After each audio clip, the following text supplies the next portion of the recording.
श्री शिवाय नमस्तुभ्यम। शंकर जी अपने विवाह के लिए कैसे तैयार होते हैं?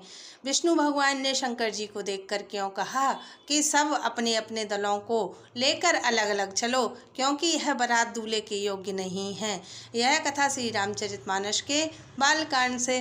पिछले वीडियो में हमने आपको शंकर जी के विवाह के लिए तैयार होने पर सप्त ऋषियों ने पार्वती जी को क्या कहा, पार्वती जी ने सप्त ऋषियों के प्रश्न का उत्तर कैसे दिया और हिमालय राज ने पार्वती जी की लग्न पत्रिका किसको दी, यह कथा सुनाई। आज हम आपको आगे की कथा सुनाएंगे।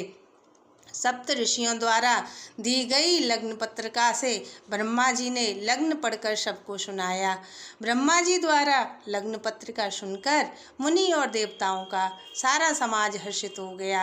आकाश से फूलों की वर्षा होने लगी, बाजे बजने लगे और दशों दिशाओं में मंगल कलश सजा दिए गए। सब देवता अपने भांति भांति के वाहन और विमान सजाने लगे।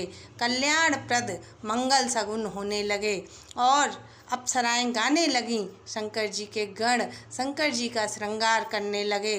जटाओं का मुकुट बनाकर उस पर सर्पों का मोर सजाया गया। शंकर जी के सांपों के कंकन और कुंडल पहने, शरीर पर विभूति रमाई और वस्त्र की जगह बागंबर लपेट लिया। शंकर जी के सुंदर मस्तक पर चंद्रमा, सिर पर गंगा जी, 3 नेत्र, सर्पों के जनेऊ, गले में विष और छाती पर नर मुंडों की माला थी। इस प्रकार उनका भेष अशुभ होने पर भी शंकर जी कल्याण के धाम और कृपालु हैं। शंकर जी के एक हाथ में त्रिशूल और दूसरे हाथ में डमरू सुशोभित है। शंकर जी बैल पर चढ़कर चले, बाजे बज रहे हैं। शंकर जी को देखकर देवांगनाएं मुस्कुरा रही हैं और कहती हैं, इस वर के योग्य दुल्हन संसार में नहीं मिलेगी। विष्णु और ब्रह्मा जी आदि देवताओं के समूह अपने अपने वाहनों पर चढ़कर बारात में चले। देवताओं का समाज सब प्रकार से परम सुंदर था, पर दूल्हे के योग्य बारात न थी।